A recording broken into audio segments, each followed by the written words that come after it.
समान नागरी कायदा करून भारतीय मुसलमानांची ओळख मिटवण्याचा प्रयत्न मोदी सरकार करत असल्याची टीका खासदार असदुद्दीन ओवैसी यांनी केली आहे। ते नांदेडमध्ये आले असता बोलत होते। 2011 मध्ये नांदेड वाघाळा महानगरपालिका पोटनिवडणुकीमध्ये विना परवानगी रॅली काढत आचारसंहितेचा भंग केल्या प्रकरणात प्रथम वर्ग न्यायदंडाधिकारी PS जाधव यांच्या न्यायालयाकडून ओवैसी यांना वॉरंट जारी करण्यात आला होता। ओवैसी यांनी न्यायालयासमोर हजेरी लावली। यावेळी त्यांच्यावर दोषारोप ठेवत 500 रुपये दंड देखील लावण्यात आला।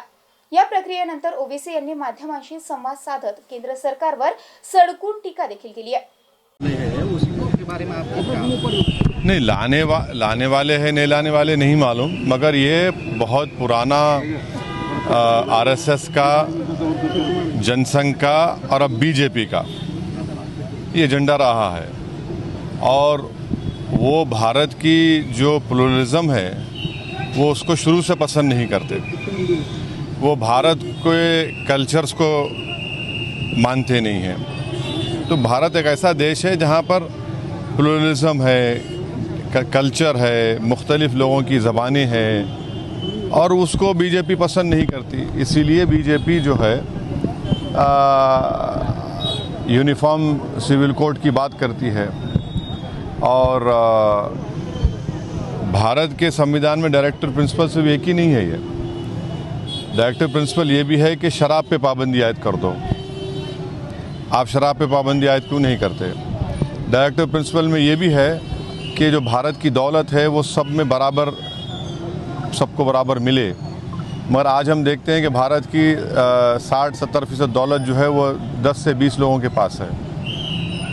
तो ये बहुत से डायरेक्टर प्रिंसिपल्स हैं, सिर्फ एक ही नहीं है। तो BJP, जनसंघ, RSS का पुराना एजेंडा रहा है। वो भारत की इस खूबसूरती को, प्लुरलिज्म को नहीं मानते। इसीलिए भारत के प्रधानमंत्री ने जो अपने भाषण में मध्य प्रदेश में कहा वो बिल्कुल गलत है, झूठ है। वो कह रहे हैं कि एक घर में 2 कानून कैसे रहेंगे। तो उनको ये समझना चाहिए कि आज भी हमारे देश में, वकील साहब यहाँ पर है, CRPC एक नॉर्थ ईस्ट के स्टेट में अभी तक लागू नहीं हुआ। वो बोलते हैं कि 2 कानून। भैया फिर 2 कानून अगर है तो फिर हिंदू अनडिवाइडेड फैमिली में जो हमारे हिंदू भाई बहन को टैक्स रिबेट मिलता है वो दूसरे समुदाय के लोगों को क्यों नहीं मिलता?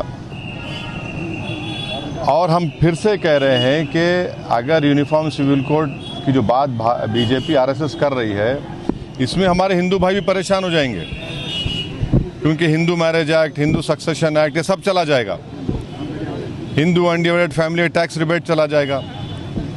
और नॉर्थ ईस्ट के नागालैंड, मिज़ोरम को हमने कॉन्स्टिट्यूशनल गारंटीज दी है। तो उसके ताल्लुक से होम मिनिस्टर अमित शाह बोलते हैं कि हम नॉर्थ ईस्ट के ट्राइबल्स को नहीं लाएंगे। तो वो अमित शाह साहब ये भूल जा रहे हैं गुजरात के ट्राइबल्स का क्या होगा।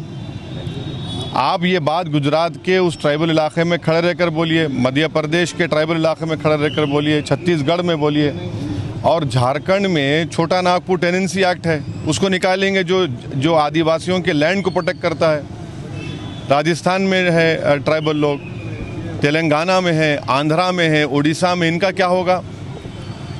क्रिश्चियंस का जो और हमारे हिंदू भाइयों को गोवा में जो वहाँ का जो सिविल कोड से फ़ायदा मिल रहा है वो ख़त्म हो जाएगा।